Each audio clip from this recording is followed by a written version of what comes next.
adalah sidang perdana dari Catherine Wilson sendiri. Seperti apa Bang tadi administrasi? Ya, sesuai dengan yang sudah ditentukan oleh Pengadilan Agama Kota Depok, bahwa hari ini adalah sidang pertama. Semestinya secara hukum itu para pihak itu harus hadir, itu pertama.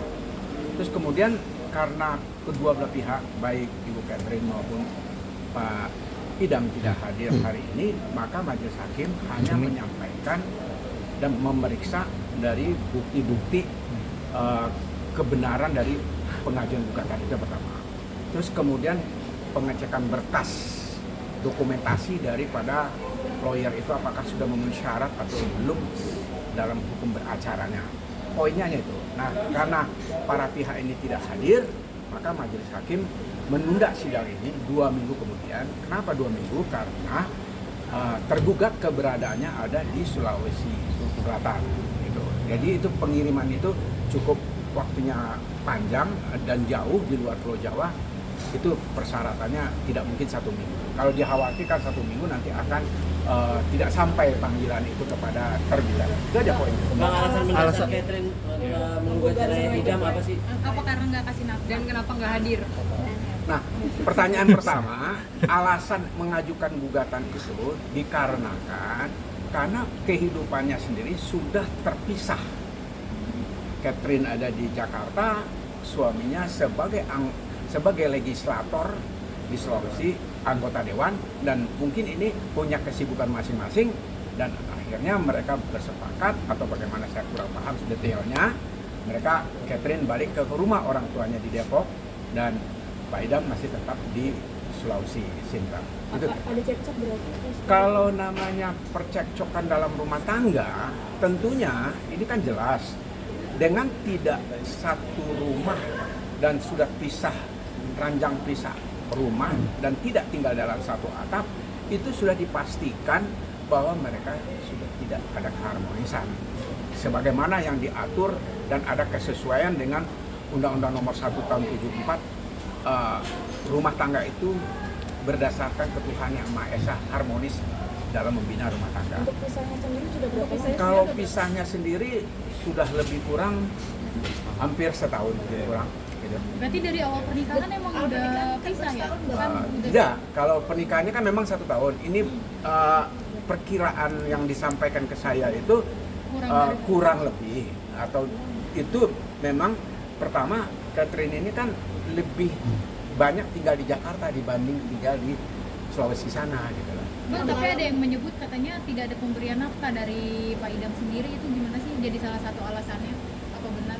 Ya, kalau kembali kepada seorang suami yang tidak memberikan nafkah kepada istrinya, karena ini masih keterikatan status suami istri, sebetulnya satu kewajiban dari suami memberikan nafkah kepada istrinya itu jelas diatur dalam ketentuan hukum perkawinan kan, dalam undang-undang perkawinan. Ada kewajiban suami dan ada hak istri.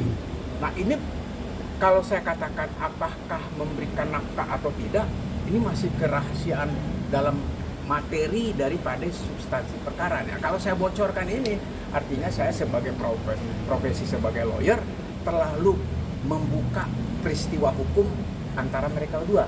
Jadi saya katakan kalau pertanyaannya apakah memberikan nafkah, ya kalau memberikan nafkah itu mungkin tetap memberikan nafkah, mungkin nilainya sedikit berkurang. Itu informasi dari klien saya. Kalau dalam isi gugatannya selain cerai ada apa lagi? Dalam gugatan itu jujur saya katakan, saya juga tidak mau membentangkan secara keseluruhan. Ada etika profesi di sini kan. Sedangkan pengadilan agama ini tertutup untuk umum. Jadi kalau saya membeberkan isi peristiwa konstruksi hukum gugatannya itu ya mungkin agak mohon maaf ya, saya kayaknya belum masuk ke posisi itu. Mungkin bisa nanti ditanyakan kepada Ibu Catherine langsung nanti pada saat sidang kedua. Dia akan beberkan mungkin ya. Bang, ini kan nggak ada permintaan harta ini atau seperti apa sih Bang? Karena kan anak juga nggak ada, atau seperti apa? Jujur saya katakan sebelum terjadi pengajuan gugatan ini ke Pengadilan Agama Kota Depok ini, saya sudah bertanya kepada klien saya, peristiwa hukumnya adalah satu, bahwa sudah tidak ada kesepakatan. Dua, tidak ada anak. Ketiga, dan juga tidak ada harta gono gini selama masa perkawinan itu. Jadi tidak ada yang perlu dipertengkarkan. Jadi pure gugatan Ibu Catherine ini hanya sebatas mau bercerai secara baik-baik. Bang, ada pengajuan untuk nafkah ida dan muda yang fantastis nggak sih Bang untuk setelah perceraian nanti? Mungkin bisa dijawab. Untuk masalah nafkah, saya rasa itu menjadi hak istri ya. Hak ida yang disampaikan anak dan muda itu kan menjadi hak istri. Tapi untuk secara nominal, saya rasa saya tidak ada kewenangan untuk berbicara di depan khalayak publik ya. Itu menjadi pribadi ya klien kami. Oh ya Bang, kalau Bang Catherine hari ini nggak hadir, kenapa alasannya? Alasan Bang Alasan Catherine Bang nggak datang, Catherine. ya kenapa? Mbak Catherine hari ini tidak hadir karena ada kegiatan. Jadi ya dia sudah sampaikan ke kita bahwa tadinya emang rencananya akan hadir ke sini untuk menghadiri sidang pertama, namun ada kegiatan yang nggak bisa dibatalin. Jadi akhirnya ya udah, nanti diharapkan di sidang kedua kan ada mediasi nih. Jadi Bu Catherine juga mengharapkan bahwa Pak Idam nanti hadir, bisa bertemu. Nah disitulah harapannya biar bisa ketemunya. Jadi hari ini tidak bisa dulu. Tapi kalau komunikasi keduanya seperti apa sih sekarang, Pak? Sudah saling diem-dieman atau? Ya, kalau masalah komunikasi antara penggugat dan tergugat, saya sampaikan, ini masih keadaan dalam normal, keterikatan suami istri masih berlangsung. Artinya tidak putus hubungan antara penggugat dan tergugat. Masih saling bertanya, masih sering menanya sehat atau tidak. Komunikasinya masih tidak pasif ya, tapi aktif dua-duanya. Artinya Saling memang bertanya. hanya menginginkan status apa ya, kayak yang penting saya udah cerai atau udah sepotong ketok palu gitu. Jadi kayak berarti keinginannya Catherine sendiri menggugat. Kalau keinginan dari klien saya sebagai penggugat, dia hanya menyampaikan karena perkara ini sudah berkali-kali diajukan ya. Pertama diajukan di Jakarta Selatan. Endingnya perkara ini tidak selesai dengan baik, gugur. Terus kemudian diajukan lagi di Kota Depok ini. Tujuan utamanya ada 2 poin yang disampaikan kepada saya. 1, mau berpisah secara baik-baik. 2, tidak menimbulkan silang pendapat antar penggugat dan tergugat.